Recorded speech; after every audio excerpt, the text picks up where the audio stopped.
The FBI's lack of follow-up leaves a major question tonight as schools try to prevent future violence. Students are asked to report suspicious behavior or potential threats. But what happens to that information? The Spokane County Sheriff's Office says it's on law enforcement to take action. KXLY4's Caroline Rourke working for you with what the sheriff had to say on the importance of speaking up. Caroline? Nadine, students are told to say something when they see something, and they are doing that right here in Spokane County and in Parkland, Florida. But that neglected tip proved tragically consequential in Florida, and that's something that our sheriff says he won't allow to happen here. Once we find out, we will hunt you down.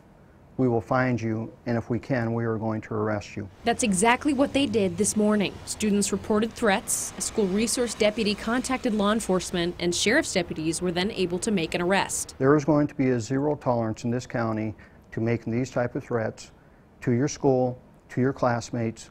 So be forewarned, we are no longer playing a game. Even if that threat isn't meant to be real. We no longer live in an environment that we can just kind of, well, we'll check on that maybe if something more comes to it. Sheriff Knezevich says students who risk the social stigma of reporting should be heard. If I'm going to tell a kid to please tell me when something bad's going to happen, I owe it to that kid to make sure I do something with that information. Confiding in trusted adults, whether it's the sheriff, a school resource deputy, a teacher, or even a cafeteria worker, is something Knezevich and Spokane Public Schools emphasize. We want relationships to be a regular part of the work that we do as adults in Spokane Public Schools. But if Spokane Public School students don't feel comfortable confiding in someone else, they now have the option to do so anonymously. So we have created a hotline. It's 354-SAFE, and we also have an email address that students can